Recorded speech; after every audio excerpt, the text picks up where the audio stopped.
Walker and Brown in the backcourt. Tatum, Gordon, Hayward, and Enes Kanter up front for the Boston Celtics. Meanwhile, for the 76ers, it'll be Josh Richardson joining Ben Simmons in the backcourt. Tobias Harris, Al Horford, and Joel Embiid on the front line for Philadelphia. The 76ers went 4-1 in the preseason, but this is the real run. This is what counts. And the Boston Celtics conversely went undefeated, 4-0 in their preseason games. A couple of teams both eliminated Hubie in the conference semifinals a season ago, and the expectations remain high despite all the new faces. Well, look, it was very bitter for both teams to go out. Boston losing to Milwaukee 4-1, and they never reached their potential in that round, and the games were not close. Then also on the other side, Philadelphia losing with that heartbreaker last shot that Leonard makes from the deep corner that bounces on the rim 4 times. So it was bitter disappointment of being eliminated in the second round. But we have now 2 different types of teams. Boston, 5 of their 8 players, top 8 scorers last year, are no longer here. They're with different teams. And then with Philadelphia, they are a monster team in the backcourt. Atonement begins for both these squads tonight. And we are underway. Hayward out top to Tatum.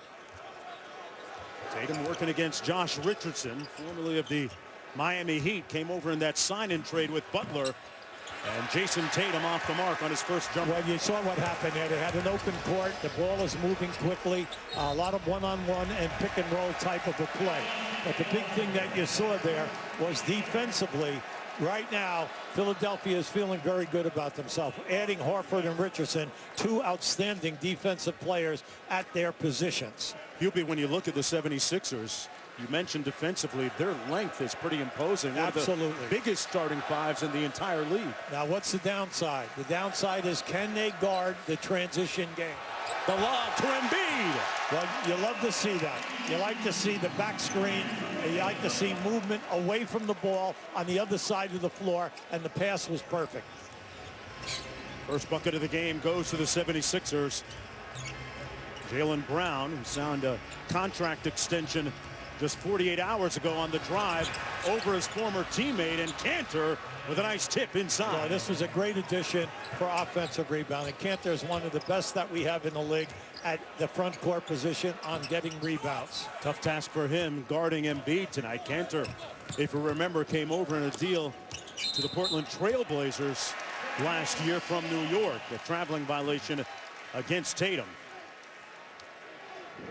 Well, just keep an eye here now on the left side of the floor. You see that? He faked coming out and to set a screen, a back screen, and all he did was roll to the basket. But the pass was perfect. Embiid has set some lofty goals for himself this year, among them MVP and even Defensive Player of the Year, as he goes to work against Kanter. Rebounded by Brown. Listen, Kanter played him perfectly. He didn't let him reverse spin and get to the rim. He pushed them out with the forearm. And Kemba Walker's jumper is a little bit strong. Kemba Walker had a busy summer playing with USA Basketball in the World Championships in China. There's Horford. This is what you want to see here now.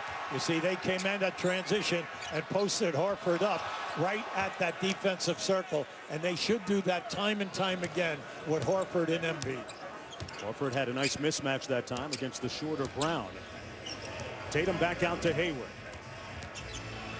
Hayward with the mid-range jumper is pure. Well, you know, that's part of his game. What you're hoping for is that he can get back, you know, like 90% of what he was before he got injured.